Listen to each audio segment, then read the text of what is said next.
Bam, another episode. Hit that.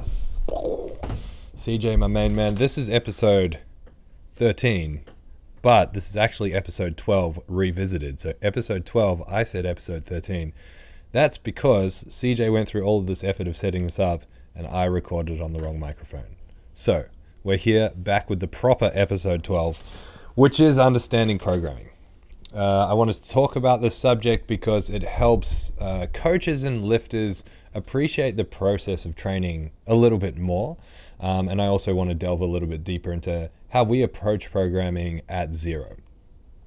So where this conversation begins, programming is going to be driven in the sport of powerlifting. So I want to really lean into powerlifting and not talk about programming generally, but specifically for powerlifting. Programming in powerlifting is driven by the principle of progressive overload. So the progressive aspect is talking about over time. The overload is talking about the specificity of going heavier. So going heavier over time, which comes in many shapes and forms. It's not necessarily just putting more weight on the bar week to week, but over time, the weight on the bar should be increasing. That's the whole point. You're trying to get stronger, right? So progressive overload needs to be satisfied. In the episode where we discussed RPEs, percentages, we talked about how we can satisfy this principle using a number of different outcomes, a number of different modalities. I want to speak more specifically about how programming actually drives that progress by analyzing the kind of phases that you may be familiar with. I want to start backwards with this, so I want to talk about peaking first. So peaking is the sport. What peaking is taking the strength that you have developed and expressing that strength through specific movements in the sport of powerlifting, 1 rep max, squat, bench, deadlift. So in doing so, there's a couple of key things to note. We did an episode on peaking too. Go back and listen to that if you want more information on this. One of the main things to note, in a peaking phase, you're not getting any bigger, you're not getting any stronger.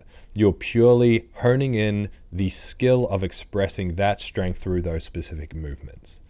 That's really important to remember because so often people who are new to either coaching, programming, or running powerlifting programming, like a lifter who's new to this style, thinks the training for powerlifting is lifting heavy all the time. That's really not what it is at all. That's why maxing out every week eventually stops working because you're not doing the work that you need to do to overcome the adaptations that you've already made. So peaking is expressing strength. It is the sport, but it is not the thing that makes you bigger and stronger. All the other stuff is. I'm going to speak in the language of percentages here because it's a little bit easier to understand when we're talking about it. Percentages, just look at percentages as intensity. So intensity can be measured in RPE. A lot of programming is run specifically or exclusively on RPE, but we can, rationalize and understand things using percentages. The training that's going to make the impact is going to fall within a specific percentage range. So before we get there, we've got training outside of that percentage range. So peaking is outside of that percentage range. 90% plus is really what we deem as peaking. You're not getting any bigger, you're not getting any better, you're not getting any stronger, you're honing in the skill. Below sort of 65%, we're sort of talking about the same thing. You're not really getting much bigger or stronger, but there is some use to training in those very, very, very low percentages and spending periods of time where you only train in those sort of low percentages. That's what I deem to be conditioning training.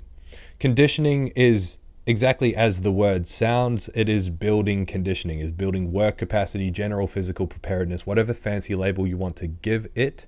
It's about work capacity. It's about being able to tolerate more work so you can do more weight for more reps, for more sets, which is going to drive that process of strength. It is an important quality to hone in on sometimes. Just because you're not necessarily getting any bigger or any stronger in this phase doesn't mean you never use this phase. Again, there are attributes that can carry over into the coming phases afterwards. So there are times where you'll lean into this. For example, if you want to synchronize your nutrition with your training and your goal is to be in a heavy deficit and lose a bunch of body fat, it's going to make sense to do something like conditioning where the loads are manageable even in a calorie deficit. It's going to make sense to be doing that kind of work that gets your heart rate up. It's important to remember in powerlifting training that it's about mapping out training to work towards this end goal. So while you're in a conditioning phase, yes, you can be less specific, but it's important to remember that you're trying to build conditioning for what's to come. So there is an element of specificity to that. That means that yeah, in the next phase, we're going to be doing lots of volume with squats, bench press, and deadlifts. Doesn't mean you have to do those movements, but you need to condition the muscles that are going to be responsible for those movements for the phases to come. Having your head around that is going to prevent you doing a conditioning phase that detrains you from squat, bench, deadlift to the point where you have to waste a block retraining those movements. So for example, you go into a conditioning block and you build your conditioning training just using sprints and air bike work and really, really low level isolation exercises with super high reps. That's all well and good for the purpose of conditioning, but fitness has a specific element. It's like fitness, your ability to perform the task with your ability to be better at performing the task. It has to be specific to the task that you're going to be performing. Anyway, the meat and potatoes, the juiciness of training is going to fall in between conditioning and peaking. That's all the stuff in the middle. At Zero, we break this down into a few specific phases. So from 65 to 80% is going to be development, what I call development.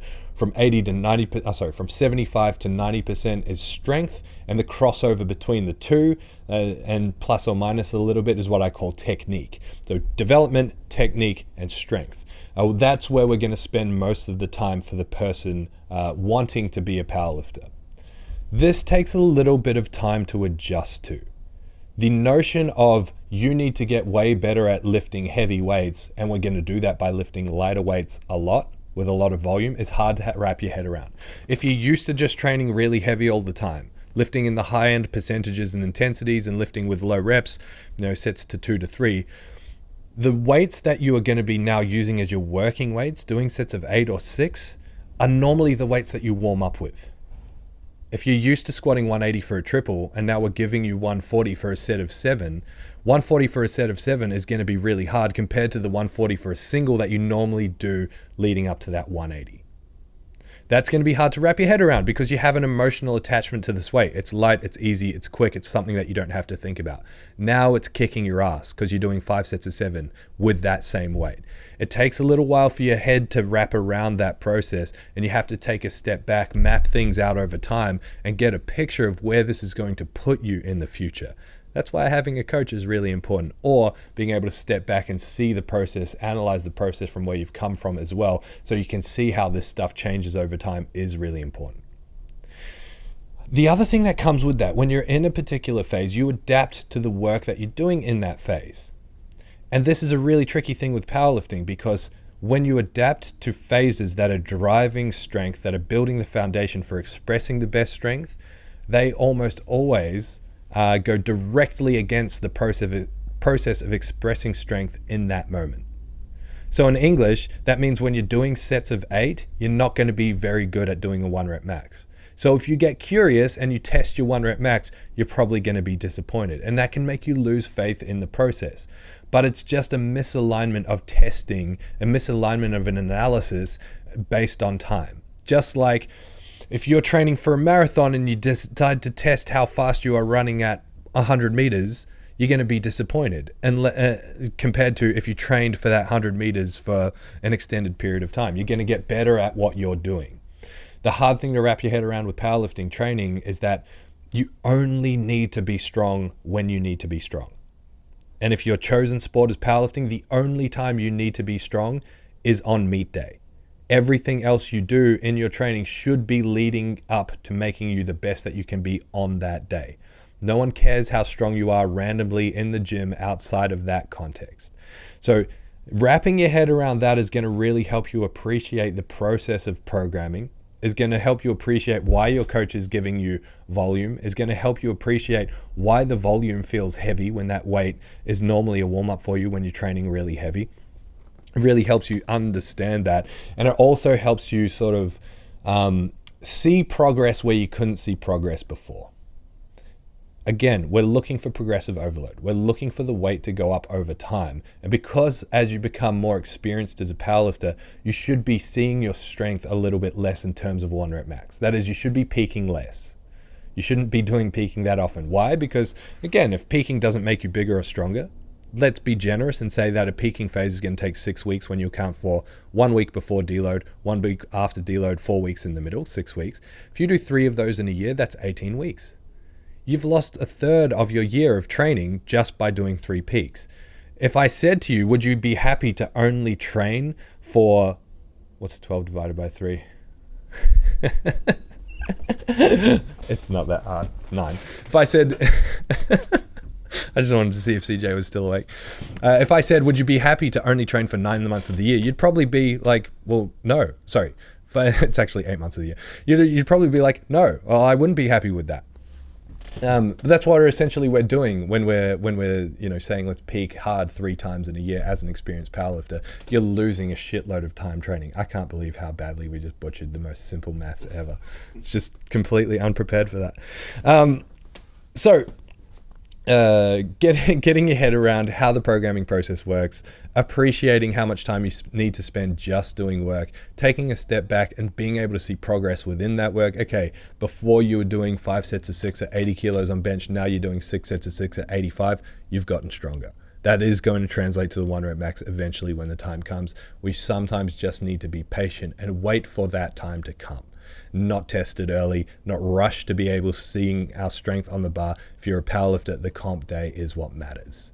If you have any questions on powerlifting programming, never hesitate to send us a question. Always happy to help. Thank you for listening. We'll catch you next time.